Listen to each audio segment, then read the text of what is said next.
Hello all, welcome back to my channel. అందరికీ ముందుగా happy women's day. So ఎలా celebrate చేసుకున్నారు నిన్న ఉమెన్స్ డే? నేనైతే దౌర్జన్యంగా సెలబ్రేషన్స్ని మా ఆయన దగ్గర నుంచి లాక్కున్నానండి.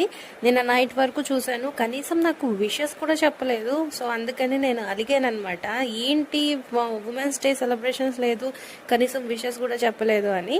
సో వెంటనే మా హస్బెండ్ సరే పద బయటికి వెళ్దాము అని చెప్పేసి మా రెగ్యులర్ స్పాట్ అయిన కేబుల్ బ్రిడ్జ్ దగ్గర నుంచి వెళ్ళి ఐటీసీ వెనకాల ఉన్న స్ట్రీట్ ఫుడ్ దగ్గరికి తీసుకెళ్లారు.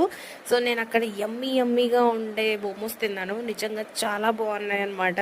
చాలా రోజుల తర్వాత, ఆల్మోస్ట్ నాకు డెలివరీ అయిన తర్వాత ఫస్ట్ టైం నేను మోమోస్ తిన్నాను. అందుకనో ఏమో తెలియదు కానీ చాలా బాగా అనిపించాయి. మా హస్బెండ్ ఏమో నూడిల్స్ తిన్నారు. అండ్ మా నాన్నకైతే నేను ఆల్రెడీ ఇంట్లోనే భోజనం తినిపించేసి తీసుకెళ్ళాను కాబట్టి వాడైతే ఏం తినలేదు. సో అలా బయటికి వెళ్ళేసి మేము లైట్స్ని చూస్తూ ఎంజాయ్ చేస్తూ చక్కగా బయట ఫుడ్ తినేసి ఇంటికి వచ్చేసాము. అక్కడితో అయిపోలేదండి. లాస్ట్ అండ్ ఫైనల్గా నాకు ఒక చాక్లెట్ కూడా ఇచ్చారనమాట, హ్యాపీ ఉమెన్స్ డే అని. ఎలాగైనా మన హక్కుల్ని మనం పోరాడైనా సాధించుకోవాలండి కదా. సో మీరు ఎలా సెలబ్రేట్ చేసుకున్నారు కామెంట్ సెక్షన్లో కామెంట్ పెట్టండి. Thank you for watching. Bye bye.